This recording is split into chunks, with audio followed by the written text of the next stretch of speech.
Hello, everybody. Welcome to another episode of the Turning Heel Podcast. I'm your host, Eric, joined as always by Mike. Mike, how are you tonight? I'm great. How are you doing? I'm doing great, man. It's our go home episode for SummerSlam week. I really think this is WWE's statement time to make a statement that this is the second biggest show of the year. Right. And man, it feels big. It does. I mean, the weekend, even SmackDown has a big feel to it with the two tag team title matches. And then it almost makes it feel like it's the first night of SummerSlam this year. Yeah, it kind of does. It kind of feels like SummerSlam is already two nights. We got Friday night and then we've got Saturday night. So SummerSlam night 1 and night 2. Exactly. I'm really excited. Thanks for joining us, Denise. So I'm obviously excited about each of the matchups that we have on the SummerSlam card. Why don't we start off with a preview of the women's tag titles and the men's tag team title matches for SmackDown? These are unofficial predictions. They don't go into our premium live event tracker. Okay. I think we're going to see maybe Jade and Bianca win their titles back. It wouldn't surprise me. Yeah, wouldn't surprise me either. I feel like maybe the switch in Scotland was basically just for the hometown pop. Right. And now we put the belts back on Cora Jade and Bianca. It feels like they're trying to hide Cora Jade. Jade Cargill. They're trying to hide her with Bianca Belair, thinking that she'll help protect Cargill. Jade. Right. Yeah, I know. I almost said it again. Right. So many Jades and right. To protect Cargill's limited abilities. Yeah. Right. Her limited ability. Wouldn't surprise me with that. And then I think we're going to get somehow, some way, a very wonky title retention from DIY. Yeah. I don't see that team in the Bloodline winning the tag titles. Tama Tonga and Jacob Fatu. Mm-hmm. I see maybe Fatu going crazy and getting the team disqualified. Right. I could see that as well. Right. Although what wouldn't surprise me is if you have the Bloodline win and then Solo comes out and says, oh, we're going to treat it Bloodline rules, which are going to be a la Freebird rules. Right. You put any combination of the team out there. Right. That wouldn't surprise me either. But I'd prefer to do that at a PLE, and I don't want to see Gargano lose in his hometown. Right. And the other thing is Gargano and Ciampa just won the titles. Right. And I will get into this a little bit more. But I think Triple H is in for the long title reigns. Yeah, I agree. I think we've seen them a lot. Everybody who won a belt at WrestleMania, I believe they all still have them, with the exception of the tag titles, right? Or women's tag titles. Or also the men's tag titles. Okay, so he doesn't care about tag team titles being long, and but other than that, he wants his singles champions to keep the belts for a while. Right. If you think about it too, we had Roman's 1,316 day title reign. Yeah. We had Gunther, his 666 day Intercontinental title reign. Right. And they're being followed up now. Cody's kept that WWE Championship since WrestleMania, and so has Sami Zayn with the Intercontinental. Right. Logan Paul has held the U.S. title since last year. The longest reigning champion in WWE. Yeah. And Damian Priest since WrestleMania. So Yeah. So lots of long title reigns for sure. And I think there's some prestige that I didn't like when they used to do the hot potato whenever I would see, like, I would actively root for guys that I wouldn't normally root for just to see the title retained so you could build some prestige to it, like back in the day. Yeah. Like, I was ashamed when Sid lost to The Undertaker at WrestleMania 13, long before we realized Undertaker had a streak going. Right. I was actually kind of hoping Sid would retain because if you remember the hot potato with the title there, Shawn losing his smile really, you could go back to Shawn losing to Sid, Shawn winning it back from Sid, and I'm like, oh, great. So he's going to have the belt from Royal Rumble to WrestleMania because I thought for sure, like everybody, like the plan was that Shawn was going to lose to Brett. Right. Which I still think was the plan when they went to Final Four and then Lowell, Massachusetts for Raw when Shawn lost his smile. Yes. Which, I saw something between, and it was, listening to the podcast, the Bruce Pritchard podcast, Something to Wrestle With. And they talked about all the times that Shawn Michaels was a champion and basically refused to do a job. Oh, yeah. And I was just like, because as much as everybody talks about it, and I'm right there with him with Shawn Michaels being one of the greatest in-ring performers of all time. Man, the guy was tough to do business with. Yeah, back in the 90s, he really was. Yeah. In the stories you hear. Now, when he came back in 2002, he was a completely different guy. And for 7 years or so, I mean, he was incredible. Yeah. And he was actually quite easy to do business with, from what I heard. Yeah. Everybody, he was just like, oh, want me to do the job for him? Want me to do the job for him? It's funny how time changes everyone's perspective.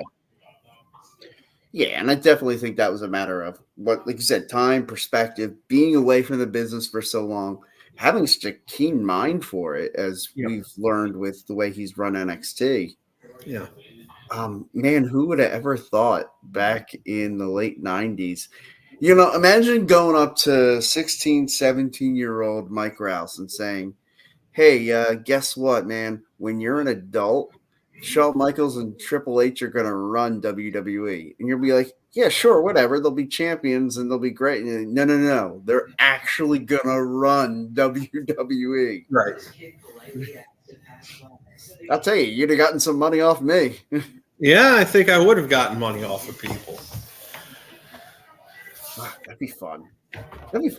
That would be a fun game to go back and like where you could go back in time, but you could only give people like little snippets. You could tell them things like,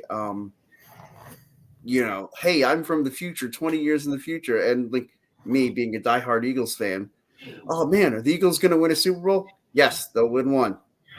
Won't tell me when, and then it's like each year I gotta be like, okay, is this the year? Is this when it's gonna happen? Like, and then it finally happens. Yeah, and then when it finally happens, I probably wouldn't have predicted it because it's like, oh, our quarterback went down, and it's like, oh well, they're not gonna win this one, and then boom, there they go.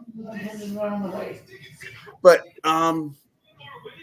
before we get too far off the rails, let's bring it back in. So yeah, I think we're getting a quirky title retention by DIY. Like you said, it would be too short, and it would be just so clear that it was a transitional champion.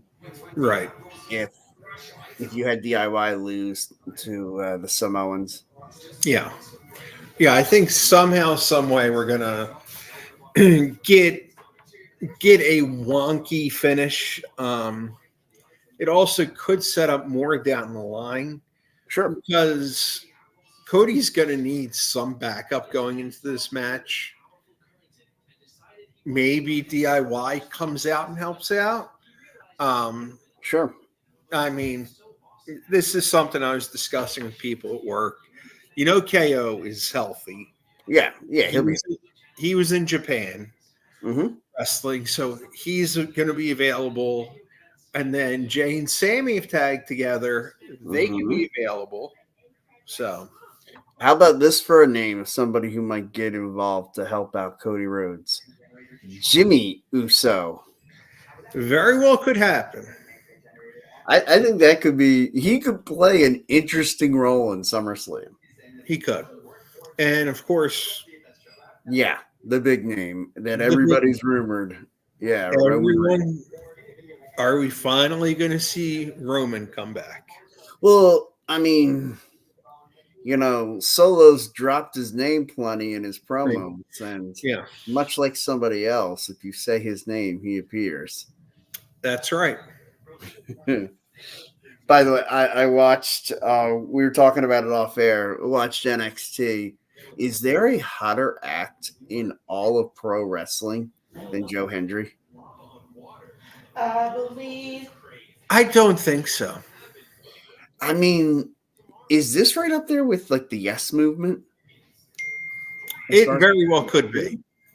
Yeah. It very well could be. It is amazing just how he can command an audience right now. Yeah. The first time I saw him, watching an episode of TNA, and I thought, man, what kind of hokey, goofy shit is this? But it was so goofy, but the tune was so catchy. I just found myself, clapping along with it whenever we would do the I believe in Joe Hendry. I'm like, son of a bitch, I'm not supposed to do that. It happens. Well, you know what the funny thing is? People still do. And it's yes in WWE, even though he's not in it. And it's just like he's in TNA. Yeah. He comes to NXT. The entire NXT crowd last night is waving back and forth with them. Oh my God, it was fantastic. When he walked into Slammiversary, the whole crowd of Montreal was waving with him. He's got so much momentum right now. Do you think they'll put him on the main roster?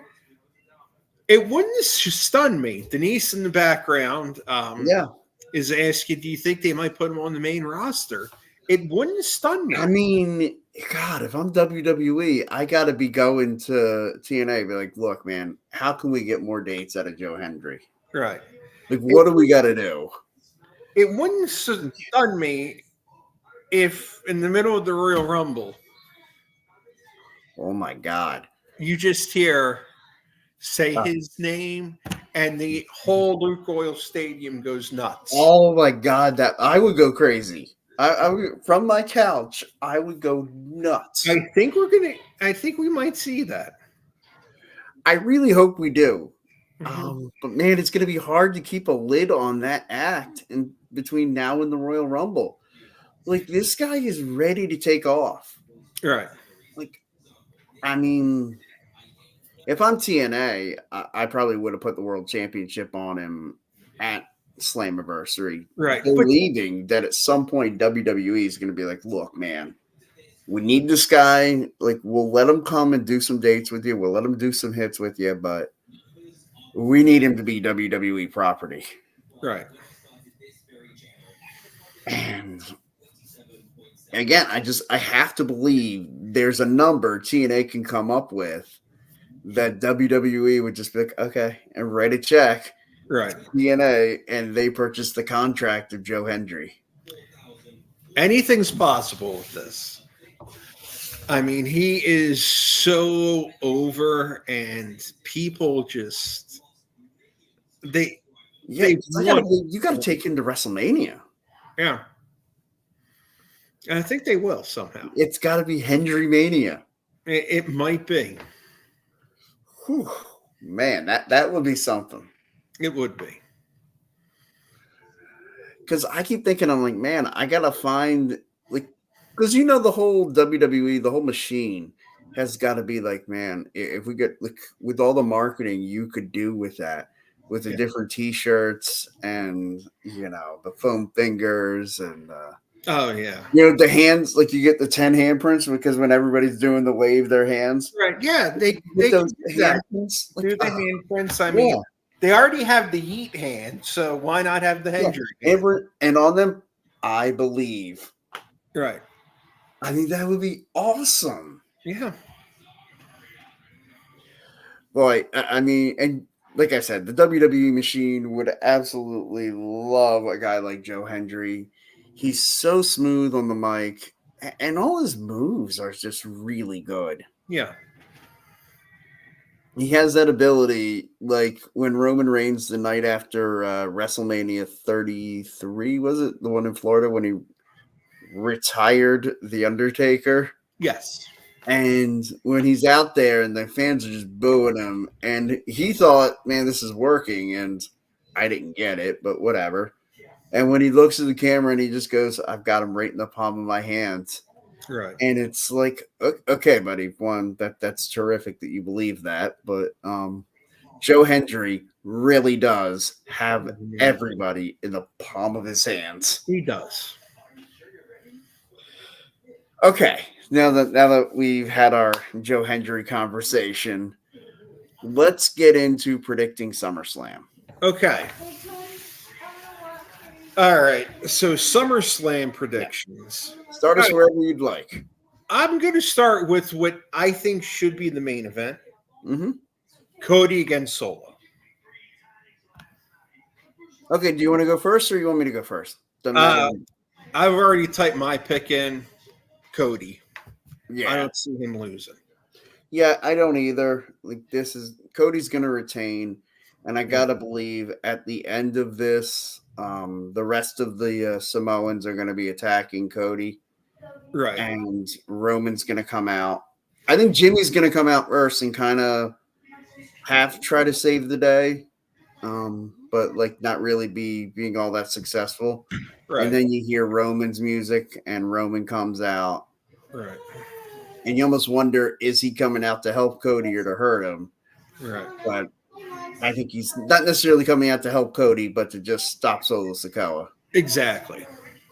What are you guys provoking though? First, I wouldn't mind like a moment where Cody starts to get the upper hand thanks to Roman, and then at the end of it, Cody and Roman kind of acknowledge each other with like a look. Kind of like, there's unfinished business here, but right, exactly. Yeah.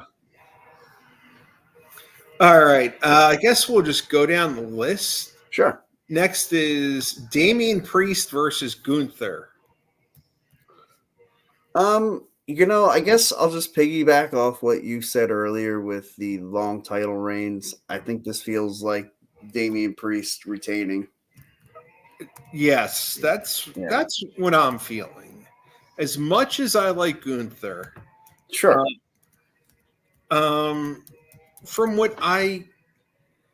just watching Raw, and we might as well piggyback into next match when I'm talking about this.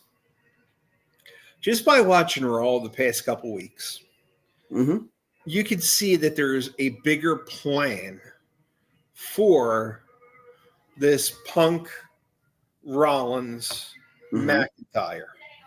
And I think this is a victim of Gunther's going to become a victim of the long-term booking. Sure. Because he should win at SummerSlam and become a champion. Mm-hmm. However, are they going to give Gunther a title for a couple months when they're going to have to take it off of him before Mania? Because let's face it, there's a build now, I think, for a triple threat match for the World Heavyweight title at WrestleMania 41. And the promos they're making, it's very clear those three guys are going to be the main focal point of Raw. Yeah. I agree with you that those three are definitely the main focal point of Monday Night Raw.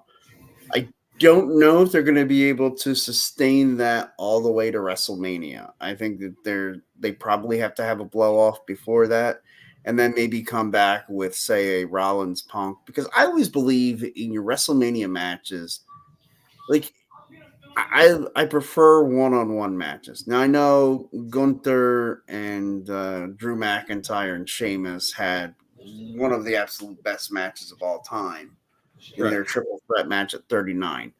Right. But and I feel like that's the exception that proves the rule. Right. So and as much as I still think Seth versus Drew versus Punk can be a fantastic match. To me, it feels like a great match to support at, like, say, a Survivor Series. Okay. And I think it would be like, I think they'd steal the show. Right. But I want Seth Rollins versus CM Punk for the World Heavyweight title at WrestleMania. I think if you put the triple threat at Survivor Series, you can still have it where it's like you kind of tease that one-on-one confrontation with Rollins and Punk, but never really fully give it to us. And just to set up that one-on-one match at WrestleMania for the World Heavyweight title. So that's why I still agree that Priest retains. I wonder if one of the possibilities is whether it be at Bash at Berlin or Bad Blood or possibly even Survivor Series, we get a fatal four-way for the World Heavyweight title. Damian Priest versus those other three. Maybe. And maybe that's where you get the title change to, say, like Seth Rollins, and then Punk wins the Royal Rumble and sets up Rollins Punk at WrestleMania. Right. So, I mean, yeah, but long answer short, I do think we're obviously going to Rollins versus Punk versus McIntyre. It's whether or not that's at WrestleMania or at a premium live before then. Right. Yeah, because the other one I was thinking of was when Benoit, Shawn Michaels, Triple H main event at WrestleMania 20. By far, that was the best match of that card, I think. Oh, yeah. It's funny, going into that card, I didn't think it was going to be. I thought that was going to be Brock Lesnar Goldberg, but oh my God, did that shit the bed. Right. But okay. So yeah, who do you like in that match though, between between Punk and McIntyre? I don't know. Does it feel like another McIntyre gets screwed moment? I feel like there's enough heat on Rollins and Punk as it is. Right. Like you could put a little more heat on Rollins and McIntyre because it kind of seems like, and I think Drew kind of hinted to it on Raw when he said, hey, look, yeah, professionally, you and I have a rivalry, but personally, there's really no animosity. Right. And I think maybe they need to... And they create that during that part up with somehow Seth gets hit and then... maybe assumes it was Drew or thinks it was Drew, maybe based on some things in the match. Right. So I'm going to go with Punk out the victory. Yeah, I think I agree with you there too. Dang, I think we're on the same page with a lot of these. Yes. All right. Here's one that I will guarantee we are not on the same page. The women's world title. That's right. I'm already typing them in. I know what our predictions are. Sure. My prediction's different than both of you. Well, what's your prediction? Tiffany Stratton. Oh, okay. I like it. Taking one of my moves. I'm into it. I like it, Sean. Okay. All right. So, Sean, what's your prediction for the other ones? Since you... Oh, Punk. I have to go with him. He's my favorite wrestler. Well, yeah, I know that. Cody versus Solo. Oh, it's going to be Cody. And then Damian Priest versus Gunther. Well, I thought you'd take Gunther. All right. And then CM Punk. Okay. So we got that. Now, the other women's title match is Bayley against Nia. Well, this is where I have the Money in the Bank cash in. Because I think I think Bayley beats Nia, basically Nia goes for the Annihilator. Bayley moves, maybe hits a Bayley to belly, gets the pin, on a on Nia, and Nia's like, she gets up and is like, kind of like, what, like, was dazed and confused. What the hell? Attacks Bailey, drops her, hits her with an annihilator. Out comes Tiffy, and we get some Tiffy time. Tiffy wins on the cash in and wins the. So I guess officially I'm going Bailey to win the match, but then a cash in from Tiffany Stratton. Bailey and then Tiffany. Okay. All right, Sean, Bailey or Nia? It's gonna be Bailey. Bailey. Okay. And as much as I like Bailey, and she's one of my favorite women wrestlers, Mm-hmm. I gotta go Nia. I just think this title reign from Bailey has been underwhelming. Yeah. And, I also think if you want to make that Queen of the Ring really mean something, right. you have the winner of the first Queen of the Ring, the first one where the winner gets a shot at SummerSlam. You have that one win at SummerSlam. Yeah. And this also then builds the future storyline of best friends on screen. Yes. Mm-hmm. With Nia having the title, Tiffany having Money in the Bank. This is how you make Tiffany a face and cash in against Nia. Do you have her keep it all the way to like the Money in the Bank and the Women's World Title? Like, do you have that? Do you drag that story out to like WrestleMania?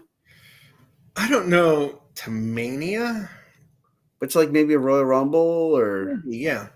yeah. I think you could drag. I think this dynamic has a little interest in Talking it. about Royal Rumble, John Cena's gonna be at it. That he will. That's right. Yeah. In his last Royal Rumble. In his last Rumble. He's gonna be competing, right? Yes. Yeah, I gotta believe he's gonna be in the Rumble match. Yeah. I don't know. He might win it. You never know. Yeah, we'll stay tuned for predictions of the Royal Rumble till January. February. Or yeah. Well, yeah, but we'll be predicting it in January because it's February 2nd. Yeah. All right. Next will be the longest reigning WWE champion, Logan Paul, defending against LA Knight. I got a question for you guys. You know whose game it is? LA Knight. Yeah. Even though I dearly love LA Knight, I think Logan Paul and WWE like made this kind of deal. Logan Paul said, "You keep me a champion, you can sponsor Prime for me." I mean, you could be right. Or, I mean, it's probably more like Logan Paul's sponsoring WWE with Prime, for in exchange for that. Yeah. So I think, as much as I love LA Knight, I still think it's going to be Logan Paul. And I still think LA Knight, because I think Logan Paul probably just picked out the hottest babyface and just said, you know what, I want to give him the rub. I want to get that opportunity with him. And if LA Knight wins the U.S. title, they can go back because he can come back with a rematch clause. They can have some more matches between the two. Right. This is a tough one for me. Mm-hmm. Because it's, do they give it to LA Knight? Because he's due for it. Sure. But then this is also Logan Paul's homecoming in Cleveland. Mm-hmm. Is he going to job in Cleveland? Hey, look, I mean, they make guys job in their hometown all the time. They do. So back in the day, that was one of the Vince McMahon specials. You made it down. Yeah. So I'm this one's the toughest, one of the tougher ones, I think, to predict. Mm-hmm. I'm going to go LA Knight as well. Well, it's funny. You say it was one of the tougher ones. I honestly, until I started to say it, wasn't quite sure what I was going to predict. Right. And then the only other match is another tough one, the Intercontinental title. I'll tell you, I think we're switching both undercard titles. Okay. You're going Braun? Yeah. This feels like a moment that Braun Breaker has to come through. Like, if you're gonna make him an upper echelon talent, which he really needs to be, everything about this guy is top notch and elite and demands to be like in the upper echelon of main eventers. Right. He has to win this title now.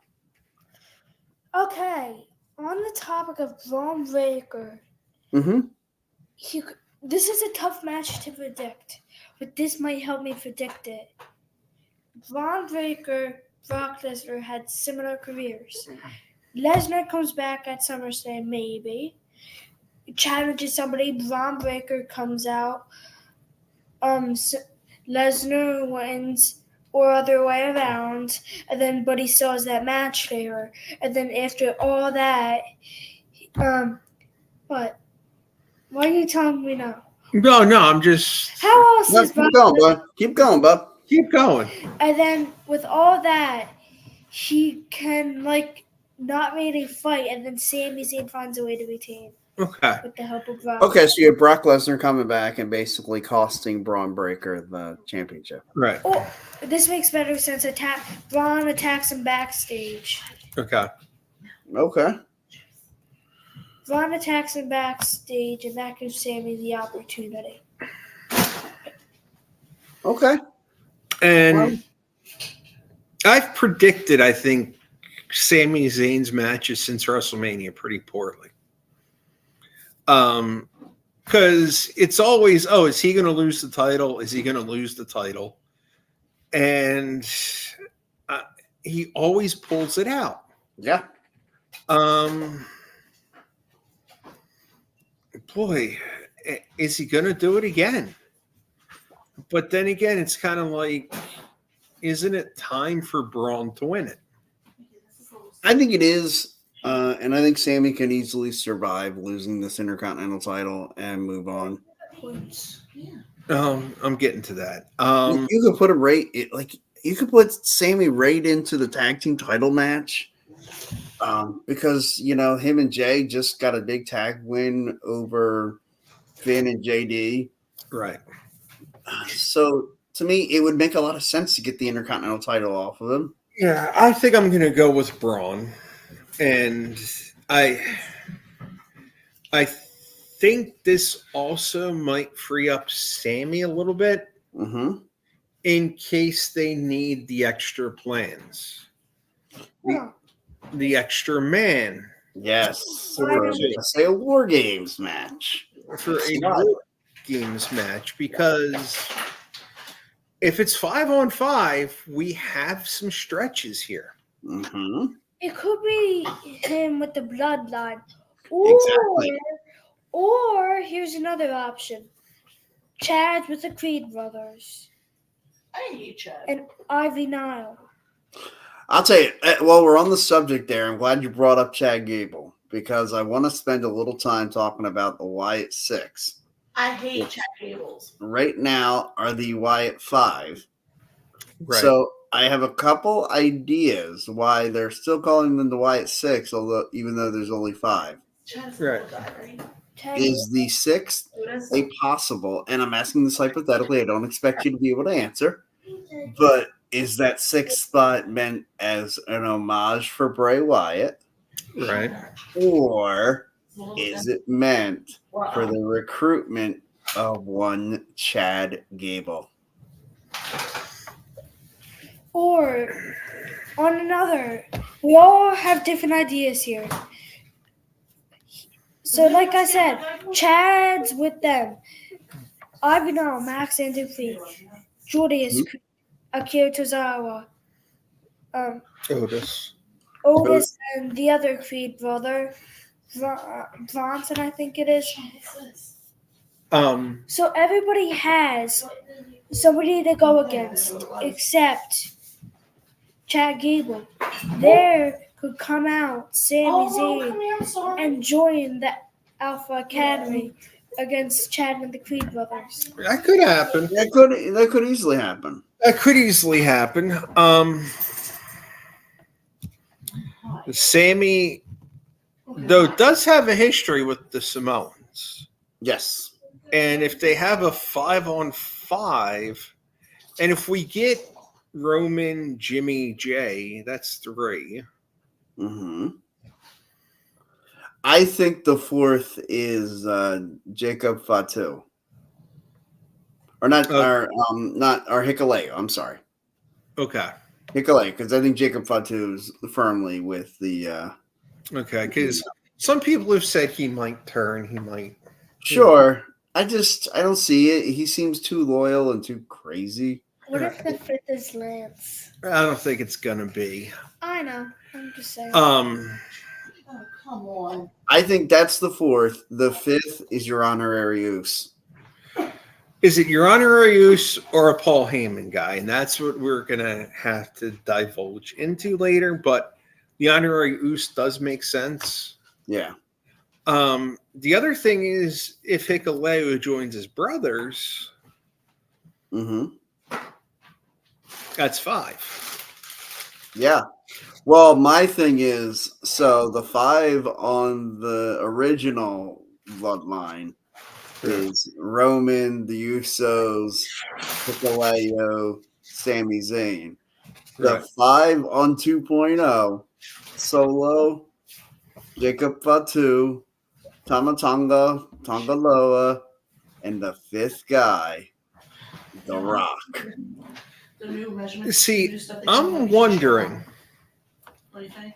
I'm wondering if they make Hikuleo join his brothers Hello there. for Bloodline 2.0. The Rock comes out after the match to build up for WrestleMania. Yeah, princess. Good me. Yeah, I mean, you could do that. And then who do you have join? Well, I mean, you could have Sammy and, say, Brock Lesnar. I did see a graphic that was interesting. It was the good guy team would be Roman, the Usos, Sammy, and Cody Rhodes. Wait a minute.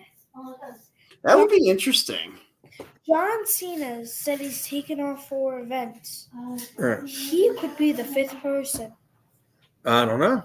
I mean, that's and that's the cool thing that right now we have some time. Like, this is what this time is for, to build up and to create all these possibilities. And right now, like that last spot for team for the good guy bloodline team, that could be a number of different people. We already said Brock Lesnar. Hey, look, if Sami Zayn joins it, who's to say Sammy, this is all family, right?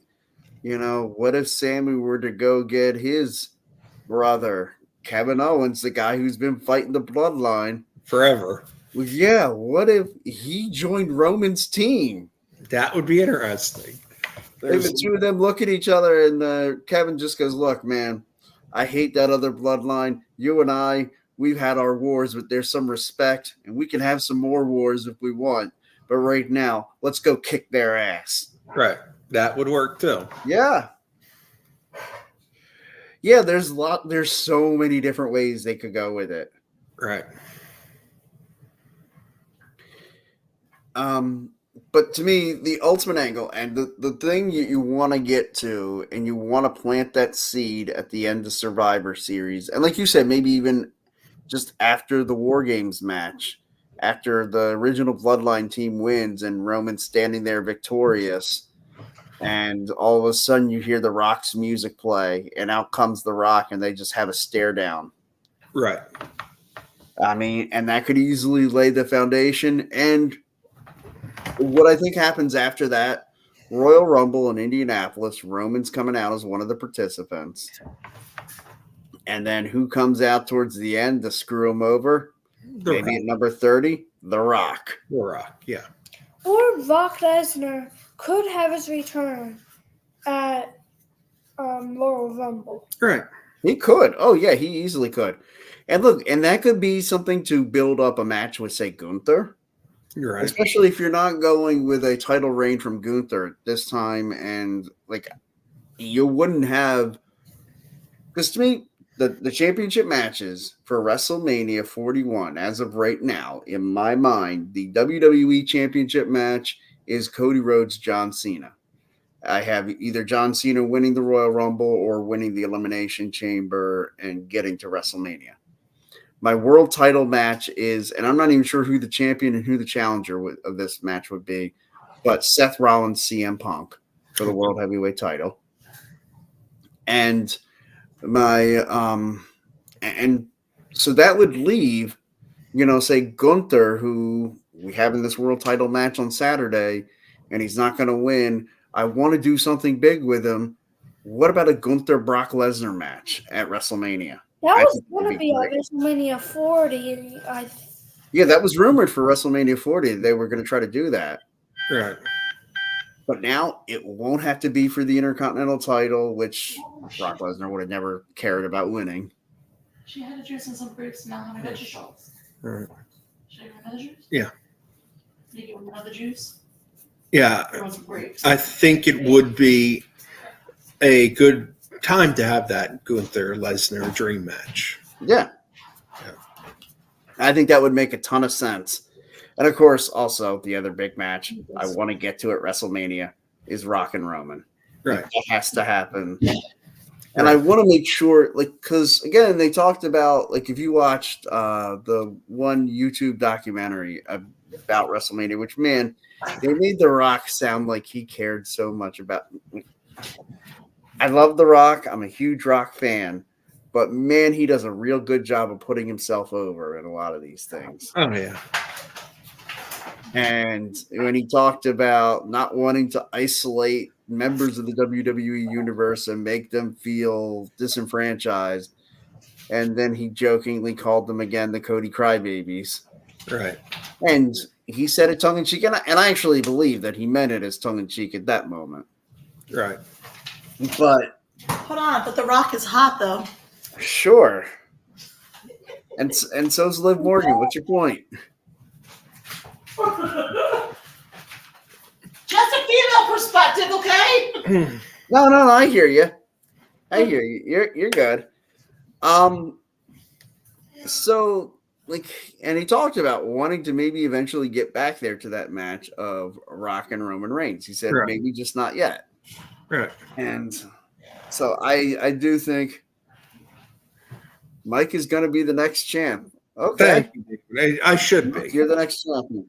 There you go. Well, I mean, you're winning right now in our head-to-head, triple threat match for calling the premium live events this year. Yes. And I do agree with this. Roman returns Saturday. Yeah. It's definitely, I think it's going to happen. Yeah, I would agree. Going to be a huge night Saturday.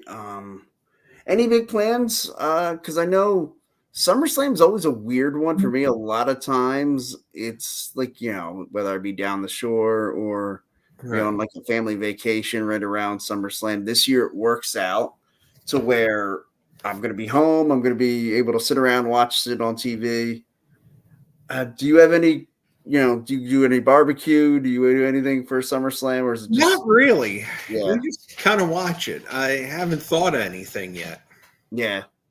Jody already told me she's making cheesesteaks for Saturday, so I'm excited. There you go. That'll be good. Now, what about? I had to switch gears. Sure, buddy. I get tired driving 5K. I can't imagine running it. Right. Good for you, man. Good for you trying to run 26 miles. I could not do that. I couldn't drive 26 miles. What about this meeting between Tony Khan and Shane McMahon? Yeah, I mean, it sounds like just a preliminary meeting just to kind of lay any kind of groundwork as to what a deal could look like. Right. Oh, well, yep, it's happening. Sorry, Mike. We're all coming to your place. Party at my house. There you go. Good call, David. I'll bring some beer.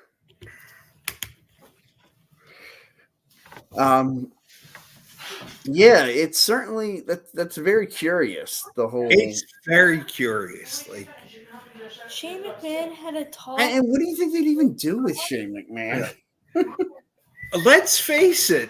Shane McMahon will bring in more casual wrestling fans than anybody else on that roster. It really, yeah. Oh, wow, from Kansas City. Mm-hmm. Well, you'll have to meet up with us when we go to either SummerSlam or WrestleMania in Indy. Yeah. Because Mike's already volunteered his brother's house for us to hang there. There you go. And I've invited myself. Yes. Yeah, no. Yeah, I'm interested to see if if they go through with this. Oh, wow. Eagle season tickets and living in KC. Wow. Wow. That's a commitment. I know a fellow Ryan, he at one point had season tickets with the Atlanta Falcons. That were like he would get them and then just sell them all like online, upselling the prices. Right. Yeah, and so that was a way that like he made a little extra money. Yeah. Spend a little up front and then make a little more. Yeah. Oh, hey, go. He works for the government. I need to get one of them jobs. Yeah. That's a good bonus there. Yeah. Good for you, buddy. I'm going to definitely out you right now that you've. But thanks for checking in, David. So, okay. We've kind of touched on SummerSlam. We've given all our predictions. I'm going to once again say for the record for the Women's World Title match, I do think Liv Morgan retains. I think Dominic Mysterio turns on Rhea Ripley. I will say it's definitely one of the things I've seen from Raw in the last few weeks is there's a hierarchy to the Judgment Day. It's definitely Rhea Ripley and Damian Priest on one end, and then the other three on the bottom tier. Finn definitely at the top of that lower tier, but definitely in the lower tier. And then that's kind of sad for him, but. Right. And see, that's where I don't think Dominic turns. If anyone turns, it's going to be Finn and JD, because they owe Liv because Liv interfered with them and Liv got them the World Tag Team titles. So I can see those three and Carlito like forming their own faction. See, do we think Damian versus Balor? I do think that happens at some point. Yes. I'm thinking Bad Blood. Yeah. Either Bad Blood or Bash in Berlin. Right. I think that will escalate. Yeah, because I don't know if the turn happens Saturday or on Monday. Yeah, I think that would be a lot to happen on Saturday. Because I think if that were to happen, I'd say that happens Monday. Right. Because I think Saturday it's going to be Saturday. The main focus will be at the end when we have the return of Roman, Jimmy Uso maybe coming. Right. I don't know how much you want to pack into one night. Sure. What I do think is now, and I'm trying to think of what happens with Liv Morgan and the Rhea Ripley match. So I know your prediction of Rhea Ripley winning the women's world. If we just agree that we think, and I know this isn't your prediction, but I'm saying if we can just say if Liv Morgan were to win, how would you do that? Would you have the turn from Dominic, or would you have, like, say, maybe Dominic, much like he had been doing, inadvertently helping Liv win? Or do you go with, say, Finn Balor turning? I think you go with Finn turning because you've had that this whole time. We've had the underlying Finn and Liv going on. Yeah, see, David's going with me here with the with Liv winning because of the Dominic turn. Because of Dominic.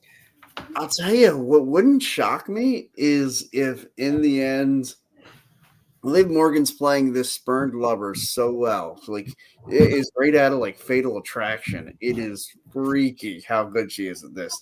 Talk about building layers to a character. I'm a huge fan of her character work in the last month or two. But wouldn't it be something if at the end of it, it's Finn Balor is when he turns on Rhea Ripley, maybe does the whole slide in the chair in. Right. And it looks like maybe he's sliding it in for Ripley, and she looks at him like, "What the hell are you doing?" Liv catches her DDT right on the chair, Right. and then you see the sly smile from Finn Balor, and Liv Morgan retains, and Dominic's just kind of left there holding the bag, like, "What the hell just happened?" Right, because remember, Finn was the second Judgment Day after Edge. Mm-hmm. So he could say, "I'm taking this back," and maybe that's how Finn tries to get power back. Yeah, because he brings in Liv. Liv's got the Women's World Championship. They're the World Tag Team Champions. So in the order of the matches, what if, say, Finn then were to try to come out, or maybe there's a confrontation between Damian Priest and JD McDonough, and it's like, JD's like, "Hey, look, man, Finn's my boy, but I wasn't a part of this." And it kind of gives you the whole, okay, where's JD and everything? JD comes out, costs Gunther the world title, costs Priest the world title to Gunther. And then we're off to the races with Damian Priest, Dominic Mysterio, and Rhea Ripley now against JD, Finn, and Liv Morgan, with Carlito kind of up in the air. And I mean, look, Rhea hasn't really accepted Carlito as a member of Judgment Day. Correct. It could create a real dicey situation. Right. I do think that the story that David and I are both kind of putting out there with the whole Liv wins because of Dominic. Right. I feel like that's very Trish and Christian style. Right. And I think that's a little too predictable. Sure. To have the Dom turn. Yeah. Where the Finn turn because you've always had that underlying Finn and Liv interest. And look, and if you go back even further, there was the underlying Finn and Damian Priest tension. Right. When Priest was just Money in the Bank, and it was all about him wanting to cash in, and Finn wanted to face Seth Rollins, and And then what about Bash at Berlin? We'd have a mixed 6-man tag. Yeah, I could see that. Right, yeah. JD, Finn, and Carlito versus Priest, Dominic Mysterio, and do you get a third person to come in with Priest? No. I'm saying Carlito not in it.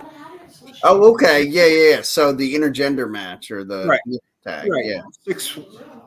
It would be Finn, JD, and Liv against Rhea, Dom, and Damian. Yeah. That could easily work. That could happen. And who do you have then Gunther defend? Maybe to have Gunther defend the world title in the Fatal 4-Way against Punk, Rollins, and McIntyre. But then I would feel like it would almost be like a transitional champion. Yes, it would. And I'm not necessarily always against the idea of a transitional champion. I just don't like it as a general practice. Right. Especially for a major title. Right. Yeah, I feel like, so the time between WrestleMania and SummerSlam is what, 7 months? Yeah. And so to me, I look at 7 months as about the minimum of what a world championship reign should be. Right. And so, like, I would be really against the idea of Gunther winning the world title at SummerSlam just to drop it at Bash at Berlin. Or Survivor Series. Right. Somewhere. Or Bad Blood. Because, I mean, even if you have him retain and at Bash at Berlin and then drop it at Bad Blood, I still think that's a transitional champion. Like, I don't like the idea of going into it with who wins already knowing who's going to win the title from them. Right. Like, I feel like that's where they get lost, and that's where it's a transitional champion. Right. Where I think they should just keep the title on Priest and give Priest a little bit more credibility as champion because, like I said with Bailey, I feel that Priest's championship has been lackluster. Yeah. Yeah. Yeah, it has been very lackluster. When it was such a cool moment when he won. Right. And it's kind of been like... And his first, and really it started with his first title defense being against Jey Uso. And I like Jey Uso, but Jey Uso wasn't ready for that spot. No. And the other thing about now, but they had him cheat to win too. It's just like, if it's your first defense against Jey Uso and you had to cheat to win, it should have been something else. Yeah. Agreed. Jake is the GOAT. Okay. All right. Do we mean Jake Roberts? Because, I mean, Jake the Snake, who was one of the greatest characters of all time. Mm-hmm. So I can get on board with that. Yeah. Okay. So I guess we've already gotten through everything that we're going to get through for SummerSlam. Should we talk at all about Blood and Guts? I know we discussed it a little bit last week. Did you get a chance to watch it over the week? AEW. Yeah. Really is going through a major identity crisis. Yeah. The fact you end your Blood and Guts the way they ended it with that craziness. Just to set up a TNT championship match.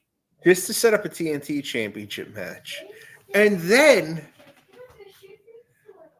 3 days later, 2 days later, you start a phenomenal story at Death Before Dishonor with the Von Erichs and the Rhodes family reuniting. Yeah.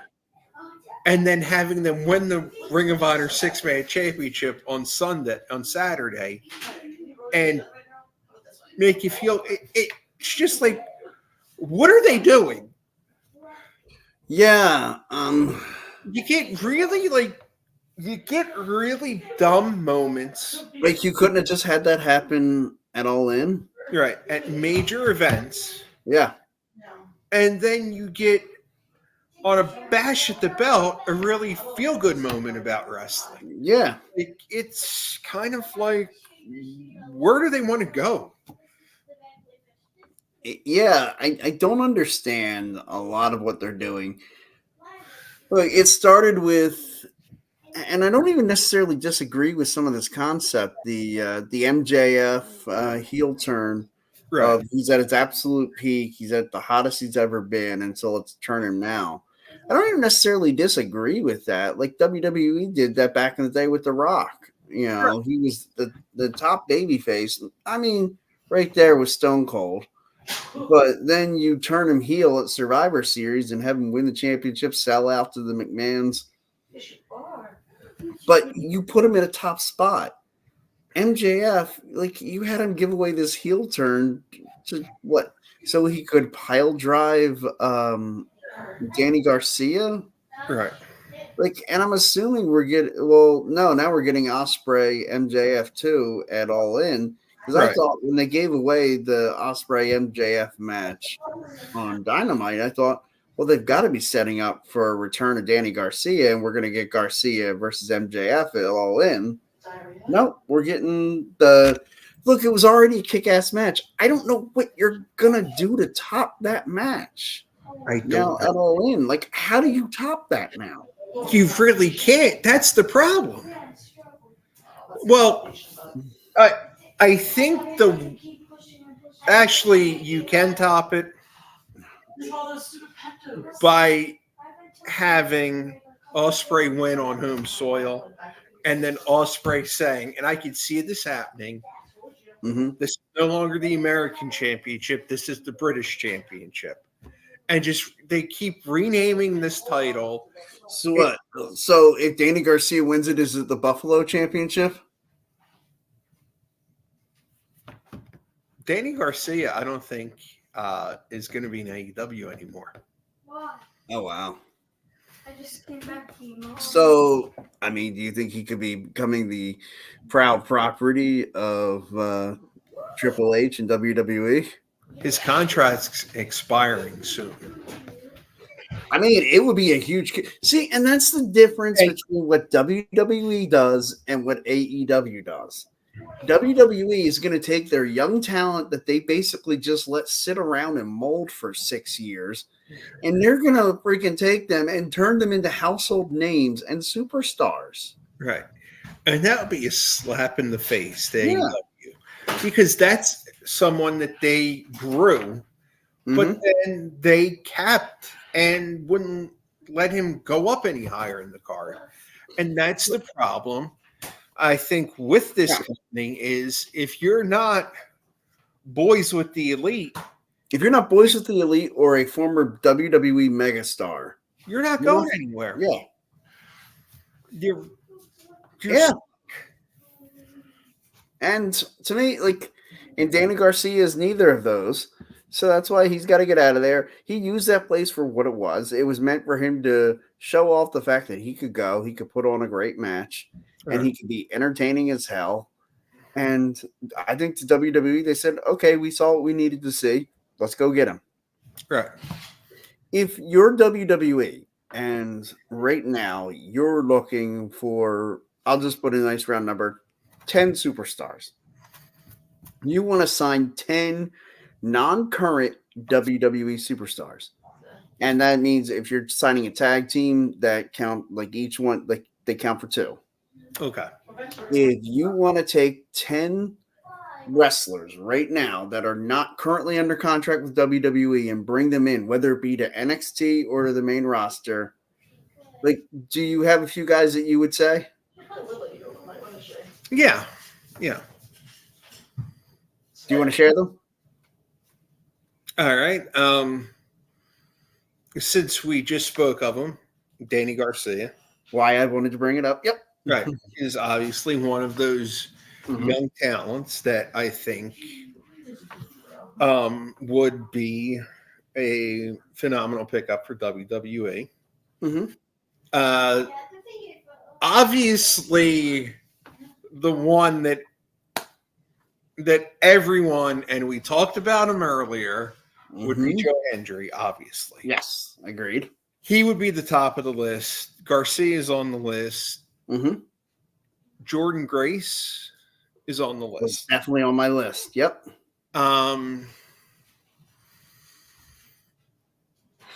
Let's see here.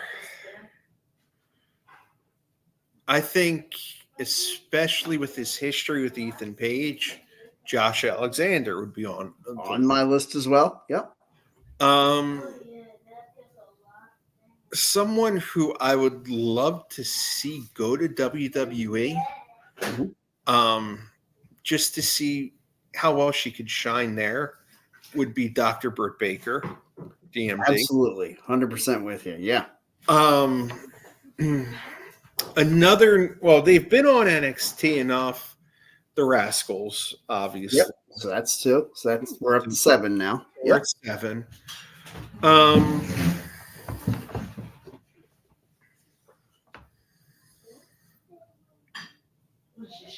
Are you forgetting? I love springing these on you. Is it someone that's wrestling right now? Yes. Yeah, right now, current non-WWE superstar. All right, so I And got that could be a returning WWE superstar, somebody from, AEW or TNA that, that you wanted to bring back to WWE. It could be just, anybody really. I would also love to see the return, the WWE return of Zack Sabre Jr. I think he's got a lot. Absolutely. 100% agree. I love Zack Sabre Jr. Because I think he has a lot to give to WWE. But I know he's not going to sign there. He's not interested. That's a shame. I'm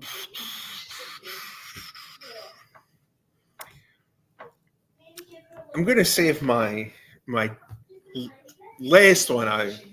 So I got to think of another name. Okay. Let's see here. Thinking of another name.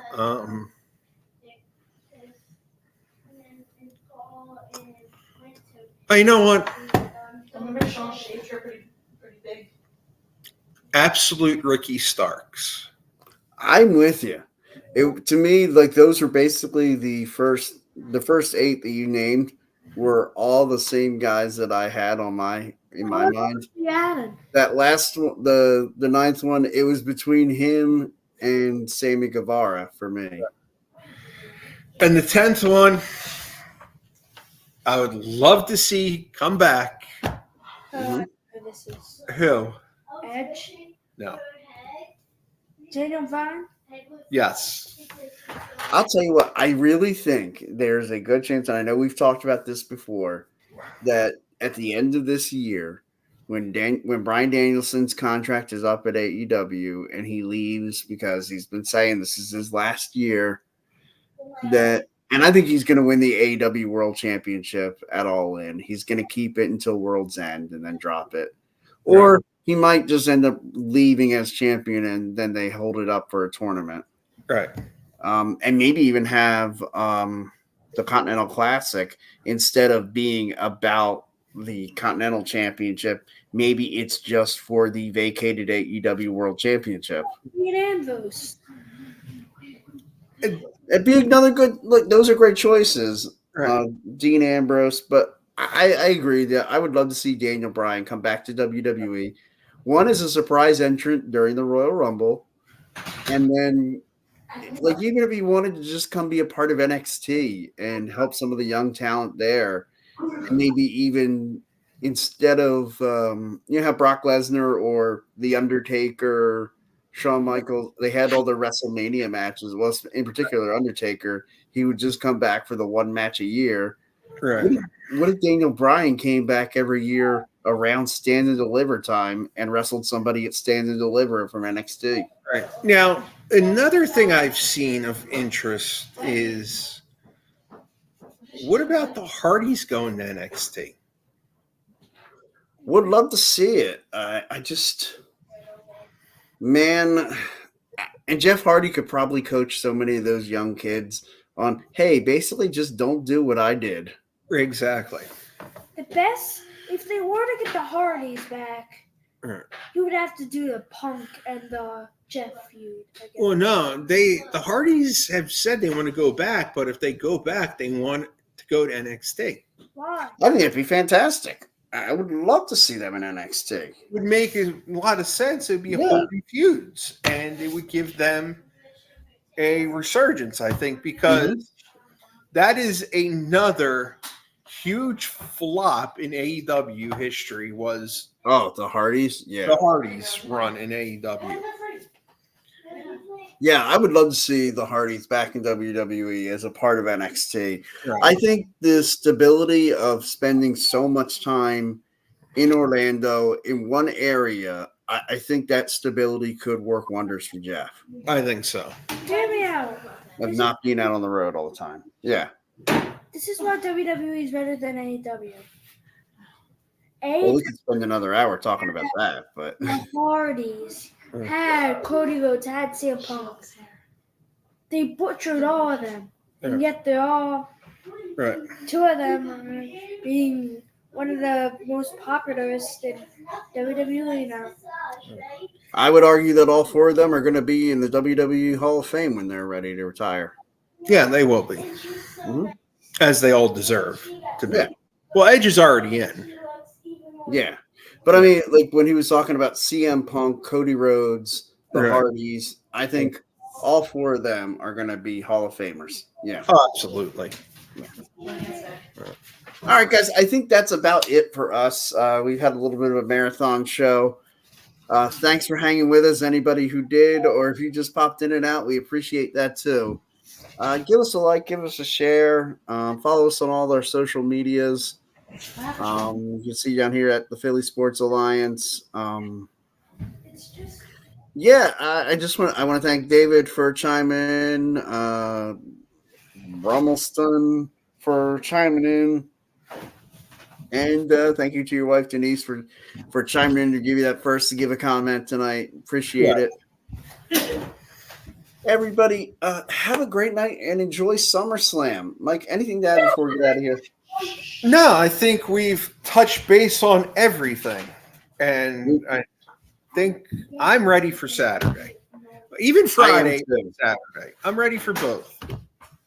I am too. Well, one, because that means it's the end of the work week, so I'm always excited for that. But yes, excited for Saturday, excited for SummerSlam. Everybody, thank you so much for joining us, and happy wrestling.